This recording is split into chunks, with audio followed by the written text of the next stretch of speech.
I will grab the spotlight and again say hello and very, very welcome to everyone. My name is Ulrika Hedlund. I am the founder and CEO of Storyals. We are a Microsoft partner focused on helping organizations really upskill their entire workforce, both their office workers and the focus of today, their frontline workers. And with me today, I have Julianne. Julianne. Hello. Hello and welcome. It's so wonderful to be here with you all. I am one of the productivity coaches based in the US, and I help one of the many people who help all of these customers that we have to become more effective and efficient, from the office workers to the frontline workers on Microsoft 365. Today's session really is about training your frontline workers. And why is it that we're talking so much about frontline workers from Storyals? So let me give you a little bit of a background. So as a company, for years, we have been training, normal office workers on how to work smarter and how to get more out of their digital tools that they have in Microsoft 365. And about a year ago, we were contacted by a large manufacturing company, and they said, now we need help. We need to train our frontline workers. So can you help? And of course, up to the challenge, we did a lot of research. So we spent this year meeting with organizations, interviewing frontline workers. And when we talk about frontline workers, it's really important to say, who are they? Now, we use frontline workers as the term that Microsoft also use, but of course, different organizations call it different things. It might be blue collar workers. It might be field workers. It could be first line workers. So, it doesn't really matter. When we talk about frontline workers, we really mean all of these people. And if you look around us in the world, this is really, most of, employees and organizations are frontline workers. And what was also really interesting to see when we were doing this research is that even organizations that had not really encouraged their frontline workers to become digital, they did it themselves. But this is where it's so important to actively drive this, because otherwise what happens is that a lot of solutions and a lot of innovative, ideas that come up, they are created using, mobile phones and applications that are not managed or hosted by the corporation. So I think, a lot of organizations are saying, well, we don't know if we're going to, digitize our frontline workers. I really believe that it's not a matter of if, it is when. And this is happening. So, Julianne, I don't know, do you have anything to comment on that as well? Do you feel the same? Absolutely. We're finding that many of the workers, especially in the airlines industry, retail industry, medical industry, that they already have a lot of the technology, but it's really about putting the right tools into their hands. And Microsoft has created an amazing tool set with an extension of what the office workers have so that they can all communicate not only in the front line together, but also back with corporate. We've been doing these sessions before, and of course, when we do workshops with customers on getting started, there are a few things that always comes up. First, it's the devices discussion. Should the organization be providing devices for their employees, or should they be allowed to bring their own devices? And from a security perspective, how do you as an organization make sure that you manage the devices, that they keep secure, and that you train your frontline workers so that they also act secure, right? So that they don't, press links that they shouldn't be doing. So there are a lot of issues. And some organizations also have in terms of legal issues. If they ask their frontline workers to access work data on their private phones whenever they want, does that time need to be logged and do they have to be paid for it? So there are a lot of questions that really come into play here. And that's why it's also so important that you involve your whole organization. This cannot just be an IT-driven decision. This needs to be top down, and that's something we'll get back to. Sometimes we hear a lot of organizations that they want to digitize their frontline workers, but they ask, what's the business case? What's the ROI? And here, of course, it really comes down to what is your business and what are the processes that you currently have. But many times, even just being able to communicate properly and train people using technology, this even in itself can be a huge ROI. And then we're not even getting into the business processes that you can improve and that you can automate. So this is a research article by Harvard Business Review. And Julianne, if you can also share in the chat. Now, Yes. some of you might say that this is sponsored by Microsoft, so we can't trust what it says. Even so, I think that this is a really good report, and it has some data. And this report is focused specifically on the retail industry. And it's not just focused on Microsoft 365. It's looking at digitizing your frontline worker staff in the retail industry in general, right? So it's not just for Microsoft 365. If you look at the data here and what's being seen, most executives, I think it's 72 executives, they say that this will become a competitive advantage, moving forward. And also that consumers or customers will expect that level of service. So if I go into a store and I ask, do you have this sweater in my size? I don't want someone to go in and look around and try to find it. No, I expect someone to be able to just bring up a mobile device, look something up, and let me know. Or for someone to bring up their device, chat with someone, or do a walkie-talkie call or voice chat and get the response from someone. So even consumers are so used to getting that immediate response. So definitely something that will be coming.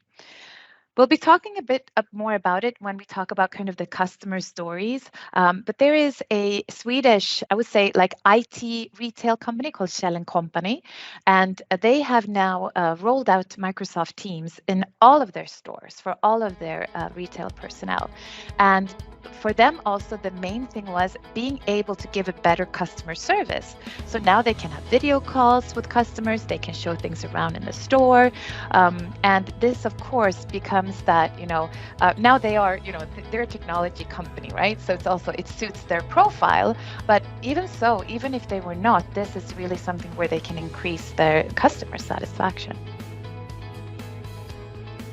So again, Microsoft do publish good case studies that you can learn from. But here I would say also, it really comes down to you and to your business, then looking into these different business cases. But again, don't try to find kind of like what's the killer app, what's the killer scenario. Many times, just communication in itself is super important for employees to communicate with each other and also from corporate headquarters to get information about the latest news, the latest updates. So when we talk about frontline workers, it's also really important that you know that Microsoft have different license queues for frontline workers. So here, when we talk about frontline workers, typically it is F1 or F3 licenses. And I guess the biggest difference there is with F1, you don't have Outlook, so you don't have email as part of that license. But if you're using Teams, that's great. You also don't have the mobile apps, Office 365 or Microsoft 365 on your mobile. So you can view, but not edit and make changes. So the F3 license, this is the one that we normally work with the customers with. Here, the end users also have access to Outlook Mobile and have their mailbox. And also in the training that we have produced as Storyals, we target mostly organizations that have F3 or a mix of both, because then we can remove some of the things that you don't have. But if you want to see like a full comparison chart, I also put that into the whiteboard. I'm going to share this, but it's really...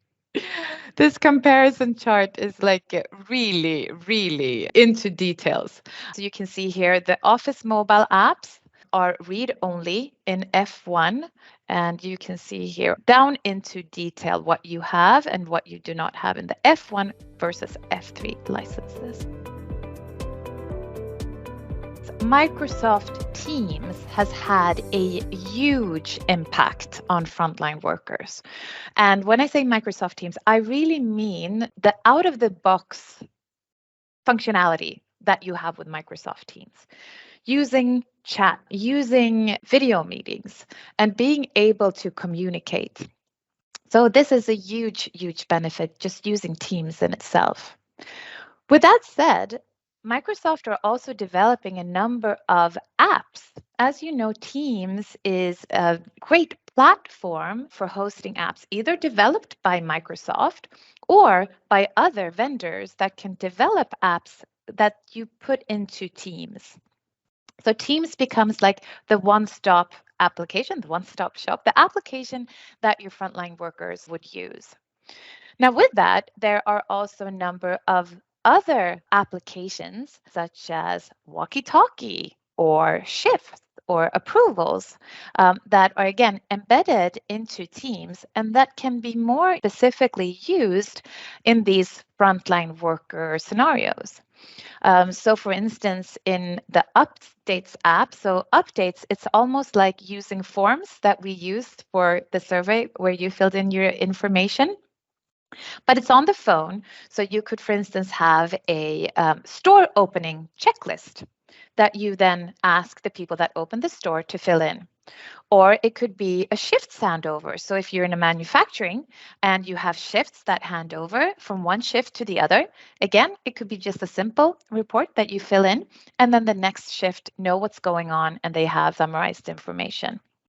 But this is something that it's super interesting to see how people that really know their business and get their hands on these tools, what can happen. Let me tell you about one of those stories. So I met with Nadia Soto. She's based here in Sweden, and she works for IKEA. And she manages the staff in their restaurant. So IKEA also has restaurants, and they work in shifts. And this is how planned. They would print out a shift and they would plan it months ahead, and then they would put it up on the wall. But there wasn't any like easy flexibility for people to swap shifts with one another, or if someone had to stay home sick, or so they didn't have a lot of flexibility. And every time that you had to switch shift, it was quite of a long admin process to swap your shifts with someone else. So Nadia, she was really the leading person behind this. And so they started using shifts for their planning and put this together. So I thought that was a really lovely story to see how planning, it's a big, big thing for a large organization. Having those people inside that know their business and they know their challenges and that they can use these tools. So I thought we would take a little preview and look at what are some of the things that in our work, what we've discovered that is really important to train your frontline workers on. So we talked about it initially that first of all, security is extremely important. How do you manage your device? How do you make sure that you have a strong password? And how do you make sure that users know what to do? So this was, of course, for us when we were producing training, one of the most important things that we need to make sure that we have proper training on how to work safely. If you already are a Storyals customer, you will get this as part of your overall Storyals subscription. For those of you who want to customize this training for you, that is absolutely an option as well. So this training can be customized to, meet your needs in terms of branding, look and feel, colors, backdrop. So here, let me just show here, we just have a very simple backdrop for like a construction work company. But if you work in if you work in retail or if you work in aviation, this is just the backdrop. So we could change that so that your users feel that this is training that is specifically for me provided by my organization. So it's like white labeling, but even into the courses and videos themselves. Now, another thing that is super important when we talk about training. So here we have produced video-based training. Now, we always recommend that you have blended training. You need to provide video-based training, and as a addition to that, you need to have training that is done live for your employees. So it's always a combination of both. When we do digital training, it's extremely important that you can track and see who has done it. So here, definitely, we want you to have a learning management system. If you do not, please connect with us. We are resellers of LMS 365, which is seamlessly embedded into the Microsoft 365 stack and also into Microsoft Teams. So this is, of course, something that is important that you can track, give certificates, get reports on who has done it and who has not done it. Okay, that was like a side tangent, but extremely important that you can follow up and see who has done what. Okay, I'm going to share audio here as well, and let's then see a little bit of an example of the training that is so important for our frontline workers.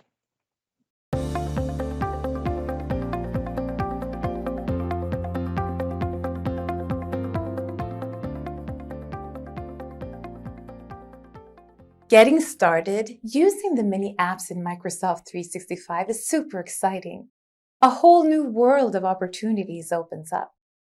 However, it's extremely important that you think about safety first. Only use a device if and when it's safe to do so. Let me give you some recommendations for how you can work safely with your digital productivity tools. Recommendation number 1, protect your device. So in this video, we talk about, protecting your device, putting a PIN code or face recognition. We talk about setting your password wisely and what you should and should not do. Using MFA, we know that this is also a huge challenge for end users, that it's quite tricky using authenticator apps, etc. So here we go through step by step on really how to keep your device safe.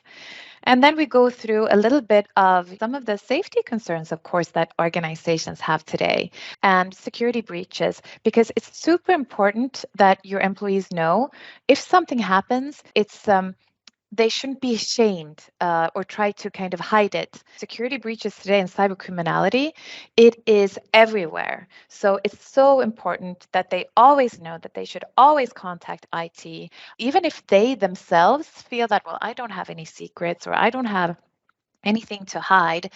If someone gets to their account through there, they can get into the organization and access information that is critical and confidential. So security is extremely important. So this is something that, of course, we need to train our frontline workers on. So that's one in terms of staying secure. The other part is also around driving awareness of what you can do and giving step-by-step guidance for how this is done. Now, many organizations, unfortunately, roll out digital tools without providing their employees with any training. Now, for office workers, you might get away with it. I don't agree, right, Julia? We don't think it's a good thing. But organizations might manage somehow. They're not reaching their full potential, but they get by. But if you're going to roll out Microsoft 365 to your frontline workers, you have to provide them with training. And it has to be very much step by step. This is how you do it. Don't take for granted that people just will know how to do it. Okay. So what we've done is that we've looked at what are the core things that your frontline workers would need training on. And one of them, of course, is how to communicate using Microsoft Teams. Now, this is not just chatting one by one. You can use video and a phone. And it might be, for us that are IT savvy, it might be quite intuitive, but you need to give step-by-step guidance.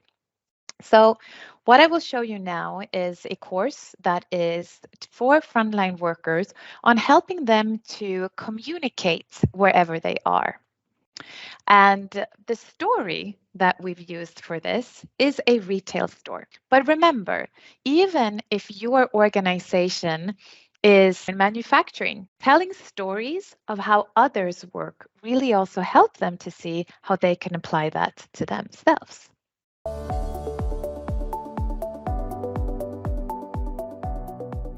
With the Teams app, you can instantly get in touch with your supervisor and your coworkers using chat.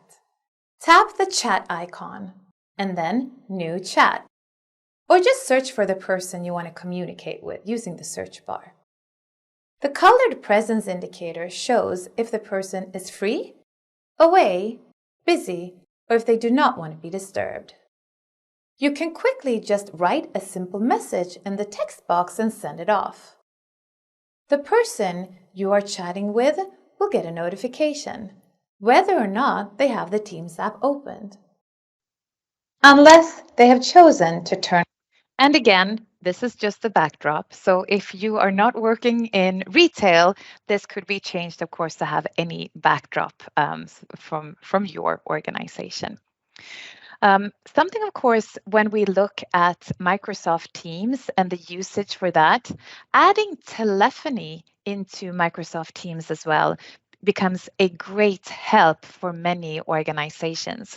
So not just having data communication, but linking this to the regular, phone telephony system as well. This, of course, is an additional license to have the Teams phone as part of Teams, but this is also something that is extremely intuitive and great to have everything included into your Teams app, whether it is an outcoming phone call or voice calls, if it makes sense. That, did that make sense, Julianne, what I'm trying to say? It did. It did. Okay, so let's play this one here. So again, the scenario here, we're coming into the end of this story. So again, this is the retail store. So the staff there, they use Teams to communicate. And they provide personal shopping as well. So their personal shoppers are not always in the boutique; they're out and about. And the people in the store, they also get phone calls that they can then connect to the staff, even if they're not in the store. So just wanted to show you how that looks as well. Shortly after Viveka has left, there's an incoming call to the boutique. Sinclair picks up the call on his mobile. It's someone asking for Ellen. Ellen still hasn't come back from her consult, but she might be able to take the call. Using Microsoft Teams phone, you can easily transfer calls between one another. To transfer a call, tap More Options and then Transfer. The caller is put on hold with relaxing music.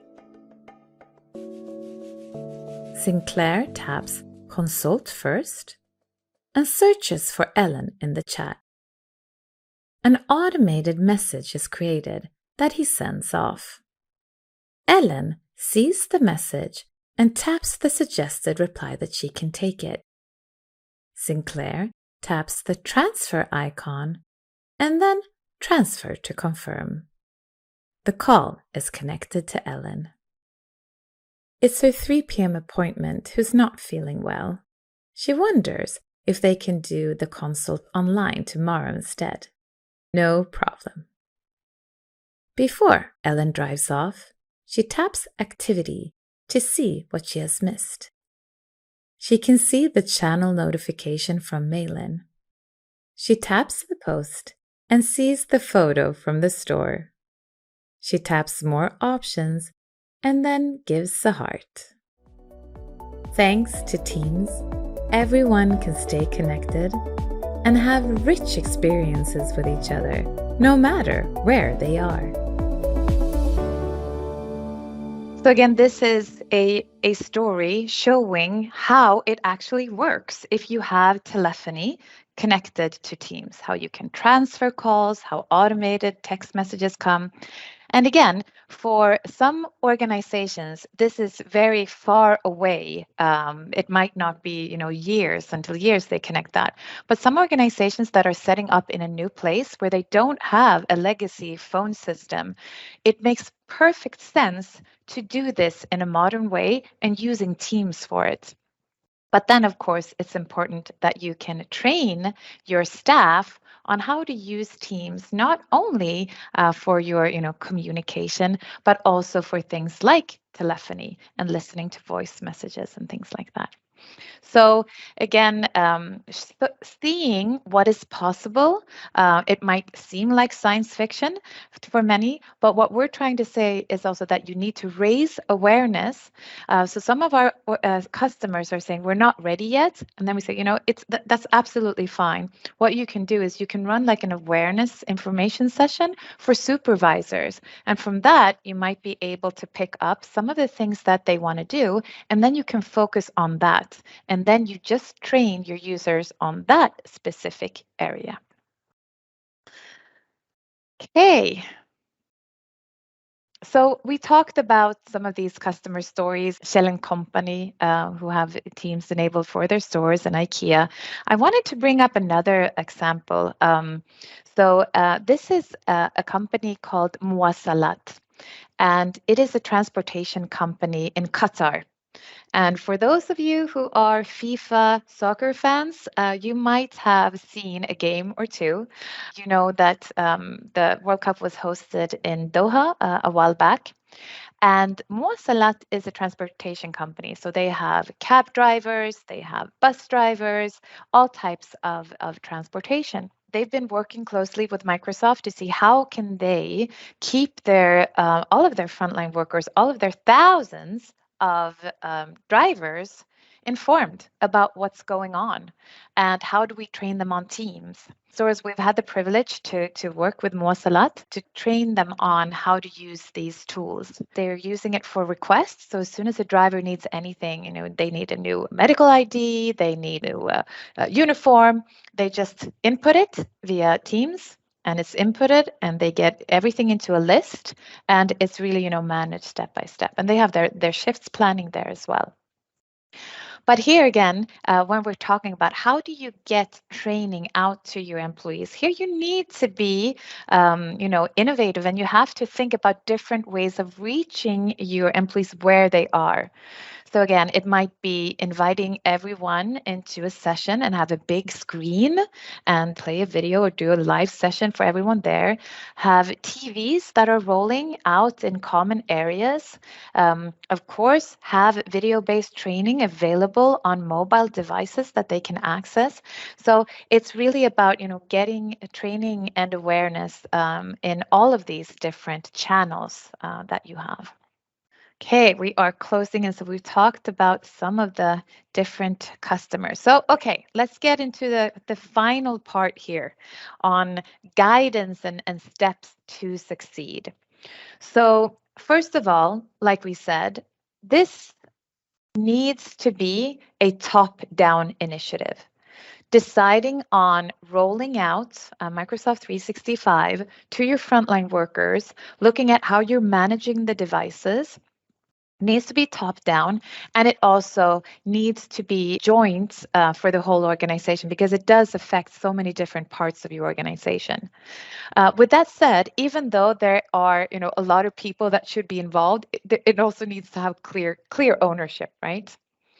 And as part of that ownership and as part of that program, it is crucial that you include change management into the program. We're dealing with people, a workforce that also spans across generations. And we need to be really respectful that we all have different relationships to technology. So change management is really, really important here. And like I said, it's not just about training on the actual tools, it is also spreading awareness for what is possible. And this is really where we feel that the power of storytelling, showing real life examples of how this is used, makes a real difference. So I want to say again that the stories that we have produced, even though we've made them look a little bit prettier and a little bit more, perfect, these are real scenarios that are happening around the world. So spreading awareness, and of course here focusing on supervisors, is really important. Training. I don't know if I have to say it so many times. And when we at Stories talk about training, it's also training is one thing, and usually this is something that you need to make sure that all of your employees have access to, and that they also feel empowered. We also need coaching, and we talk about this differently, training and coaching. Coaching is really when you work more in a group or one-to-one. And we do coaching together with that team, with that group, or with that individual to help them and boost their performance. Coaching, of course, doesn't scale in the same way because you cannot coach, each and every individual, but you can train them all. But we also warmly recommend that you work with more pointed coaching sessions for targeted individuals. And then also having end user community forums where people can go and ask questions, where they can get, nudging and support. Now, of course, when you work with the Microsoft stack, you could be using, for instance, Yammer as a great user community forum. Some organizations also use, of course, Yammer inside Teams. Also set up a team in Microsoft Teams and use those channels as that, end user support forum, just to be able to have the same type of communication and the same way that you engage, just like you do with your team. And also, of course, when you roll this out, governance is super important. Now here, you don't want everyone to be able to create their own teams and create their own channels. It is very important that you put a structure in place for what teams and what channels you should have. And also make sure that not everyone can post everything everywhere, because then it can become messier rather than being an informative way. So with that, I am going to stop the recording and we will open up to Q&A. So first of all, I want to say thank you so much to everyone who